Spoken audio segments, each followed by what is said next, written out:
It's very important for everybody to do it, especially now with the pandemic. Now at 5, doctors are urging people to get their flu shot.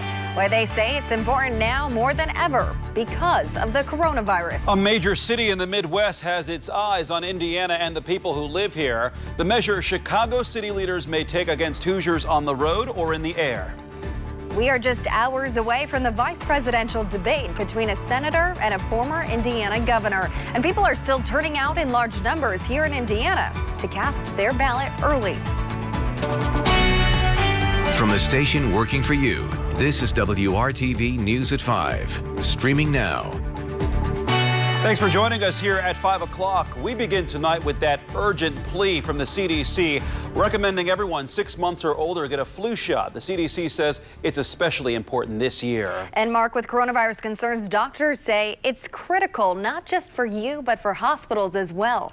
WRTV's Stephanie Wade visited a free flu shot clinic today in Indianapolis and found answers to the frequently asked questions we all have surrounding the flu and the pandemic. Today, people are getting their flu shot here at Old Bethel Church. It's just one of the low-cost flu shot clinics the Marion County Health Department is offering throughout the month, encouraging people to get vaccinated. I wanted to get my flu shot because I'm 75 and I want to stay healthy as I can. Gretchen Toy is doing exactly what doctors want everyone to be doing, especially because people who are older or are very young are most at risk of getting the flu, even recommending people over 65 get a high-dose vaccine. During this COVID era, the medical director of infection prevention at IU Health says the flu and the coronavirus look the same. They cause the same symptoms and utilize the same hospital resources like ventilators. Dr. Cole Beeler says they're expecting for COVID to spike this winter, making it that much more crucial people get the flu vaccine, and reminding people it is possible to be infected with the flu and COVID at the same time. Since we're expecting worsening, we want to make sure that our ICUs are nice and wide open so that they can take care of COVID patients and that we don't have as much flu-related morbidity or disease this year. It takes a few weeks for your body to build immunity from the vaccine. The CDC is urging people to get their shot by the end of October, before the virus begins to spread. Stephanie Wade, WRTV. If you don't feel comfortable or want to stay away from the doctor's office or hospital, Dr. Beeler recommends getting in touch with your primary care physician. They can talk through your symptoms over the phone and maybe consider you for the Tamiflu medication. The state health department reports 13 more coronavirus deaths. 3,500 Hoosiers have now died. More than 128,000 Hoosiers have tested positive for the virus, and more than 2.2 million tests have been administered in Indiana.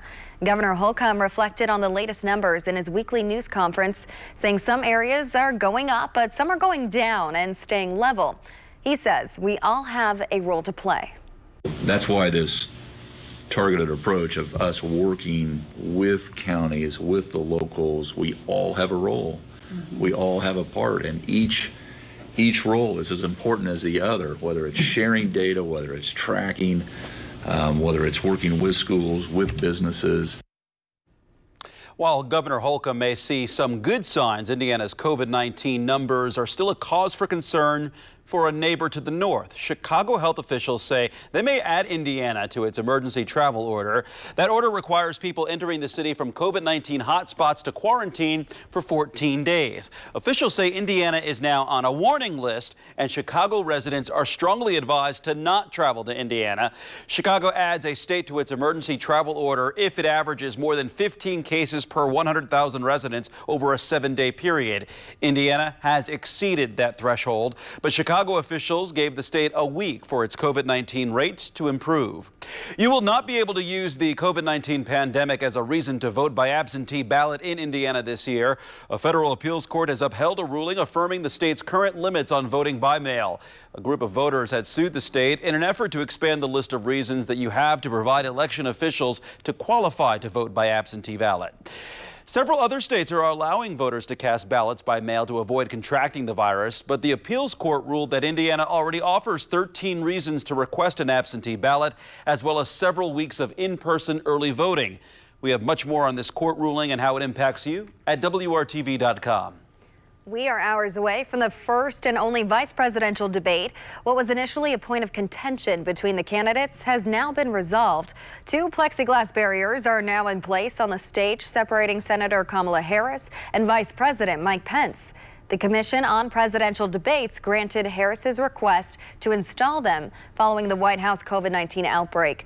Pence's team at first did not support the idea, but then got on board. As for their agendas, both sides say they're ready to go at it. We know Mike Pence is a very good debater. He's a very skilled debater, and he gets a lot of credit because he speaks in complete sentences, unlike Donald Trump. You can pore over briefing books all day long to learn about policies, but he's lived them for the past 3.5 years and done an amazing job for the American people. Another example of why the stakes are so high. According to an ABC News Ipsos poll, 15% of Americans either do not know who Harris is or don't have an opinion about her yet. 13% still don't know who Mike Pence is or have an opinion of him yet either, even though he's been our vice president now for nearly 4 years. And Democracy 2020 coverage continues as we take a look closer at tonight's vice presidential debate matchup.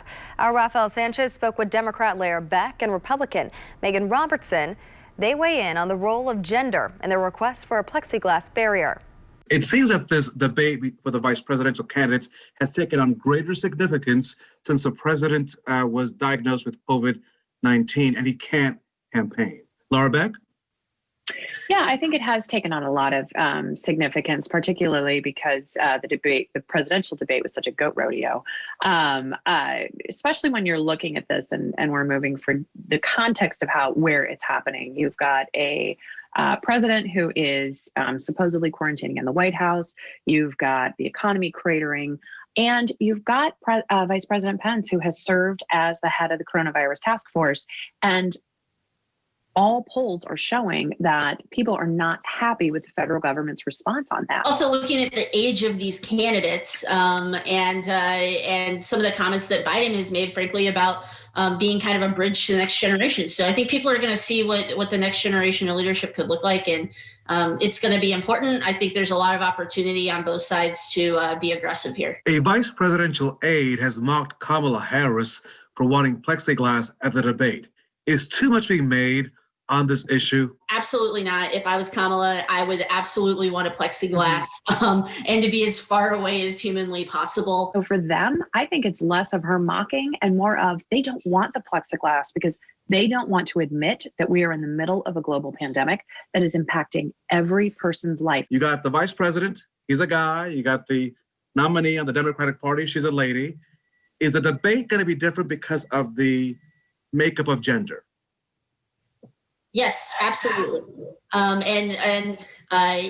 If a male candidate has not prepared and debated against a woman in their practice sessions, you will be able to tell that because the way that you speak to each other has to be done differently. When we look at Senator Harris, she's a prosecutor, and if you're a talented prosecutor, and I've worked with many, you use the evidence for you to put together a narrative that is both compelling and fact-based, and to throw your opponent off their game. And I think she has the potential to do that tonight.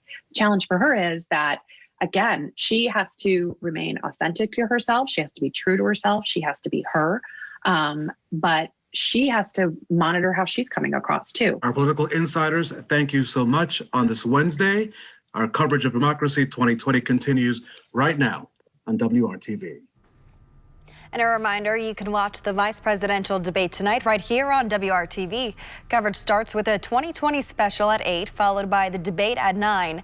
And don't forget to stay tuned for the news at 11 here on WRTV. Hundreds of people across central Indiana stood in lines again today for the second day of in-person early voting. Most counties reported big numbers on the first day that you could cast a ballot early. That included more than 1,200 voting in Marion County, which was a single-day early voting record. Officials are doing what they can to keep people a safe distance apart during the pandemic. They are clear dividers between poll workers as well and voters. Poll workers go around and wipe off off voting machines after every use, and every voter must wear a mask. Let WRTV be your central source for all you need to know before November 3rd. Go to our Vote in 2020 digital section. You'll find everything you need to know there, including who's on your ballot, where you can vote and when, how early voting works and when that starts, what mailing in your vote looks like, and any other questions you might have this election season. Keep a tab open at WRTV.com/vote in 2020.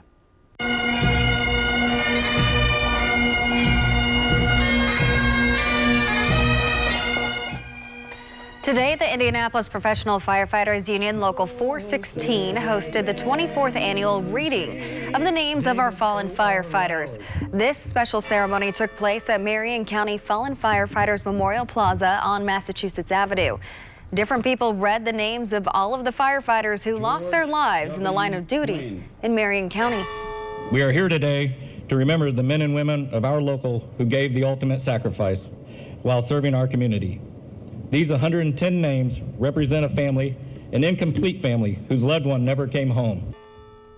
The historic bell tower sounded with each name read as a firefighter placed carnations in the vase at the bottom of the monument. If you've been outside at all today, you know this is no ordinary October day. It was an incredible October day. 88 degrees for the high. That's in both Bloomington and Terre Haute. Indianapolis hit 84. We're still there. They're still at 88 in Terre Haute and Bloomington. Temperatures to the north a little bit cooler. Here's what we expect. These temperatures will fall to around 50 by later tonight, and temperatures over the next several mornings will continue to warm. We'll talk about our rain potential and why you need to look up later tonight. Still ahead on WRTV, an Indiana family may finally get justice for their son killed by terrorists in a foreign country. We'll tell you about the major new legal development.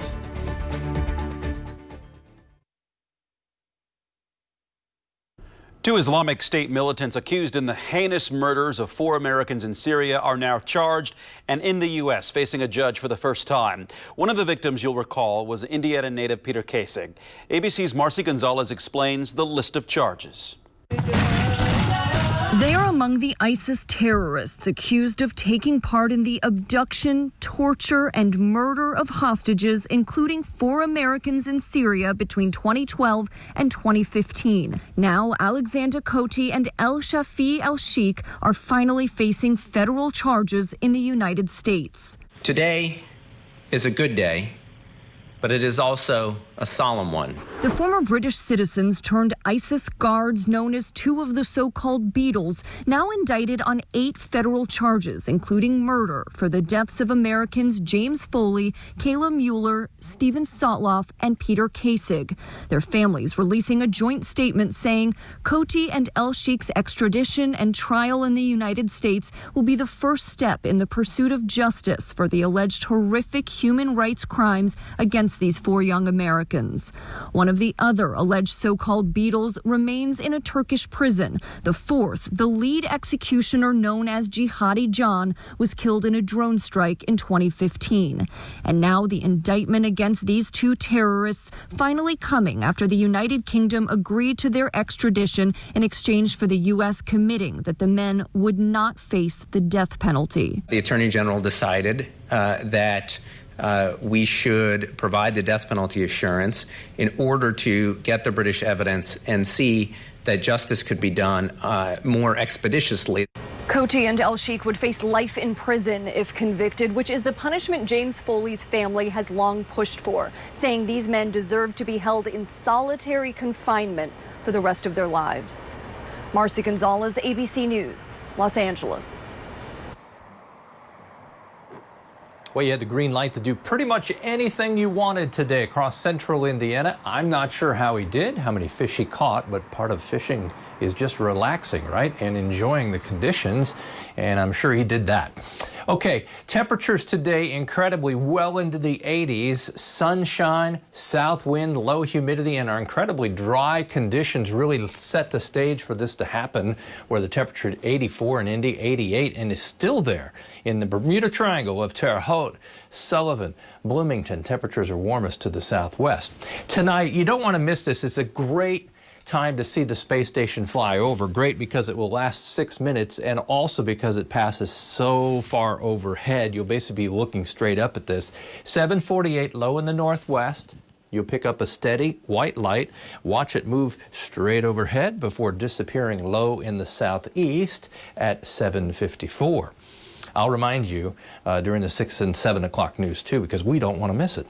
Temperatures tomorrow cooler, but certainly not cool. We'll be back close to 80 on Friday. As we go into the weekend, there's a chance we'll see some rain from the remnants of Hurricane Delta, which should make landfall during the day Friday. You see the progression to the north and east after that, and the track has been shifting more north. So now within the cone of possibilities, you have the whole southern half of Indiana in play on Sunday. Tomorrow, no rain, very few clouds. Temperatures into 70s. It won't be nearly as windy. Wind will be relatively calm, certainly under 10 miles per hour. There are the cooler temperatures that I'm talking about. In many cases, almost 10 degrees cooler. Friday, the wind will kick up again, and notice the wind direction out of the south-southwest. That's why we make another temperature surge. Temperatures to almost 80 degrees Friday. Saturday, dry and 78. That chance for rain on the Sunday in the southern half of the state. We'll hold on to a chance of rain Monday and Tuesday as well. Hopefully we'll connect on one of those opportunities. Dry and cooler in the middle of next week. That is the 7-day story. A Central Indiana entrepreneur is taking her extreme crayon business to the next level. Coming up, we'll check in with one of the Hoosiers we met at the Shark Tank casting call.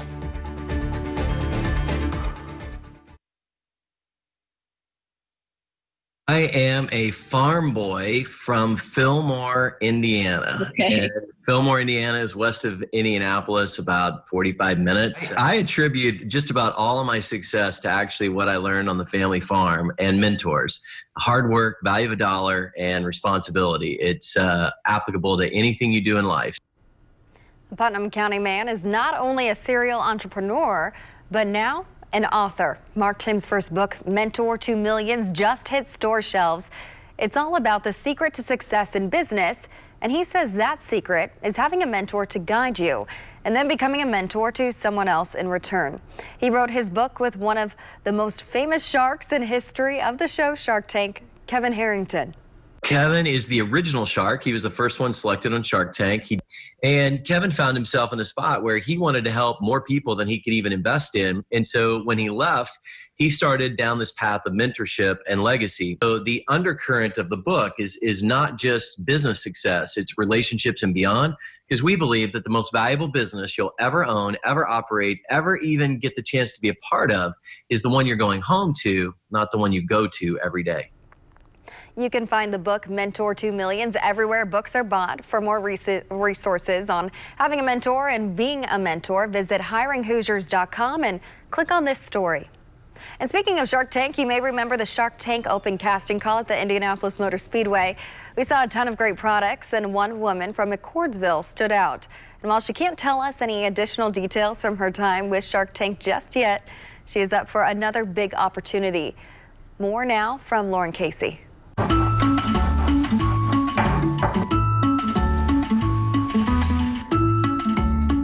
Welcome to Art to the Extreme. Come on into my crayon studio.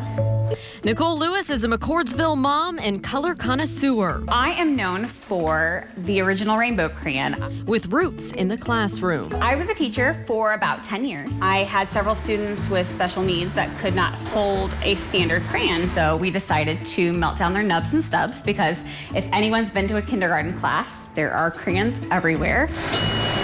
A craft project admittedly a little messy on her first go-round, but she perfected the process. So right now I am pouring melted crayon wax into some of the molds that I've designed. The project became a hobby. And one shape turned into 5 and then 10 and then a hobby turned into a household business. Now 680 different shapes. Drawing up a business, Art to the Extreme, one of the original Etsy shops. I specialize in customized and personalized crayon design. It's great for hands both young and old because it's not going to roll off the table. It's not going to break when you drop it.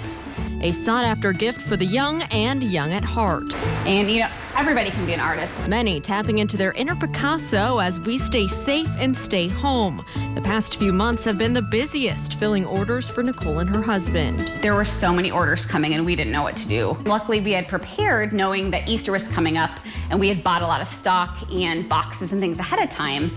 And in the past month, Nicole checked off another box as a business owner, moving out of her shop in her basement into a studio in Noblesville. So this is our new space, and this is where our laser is going to go that just came in. And she's hoping another opportunity will help them streamline their processes to keep up with demand. Art to the Extreme is the only maker in Indiana to be a finalist in the Etsy Design Awards.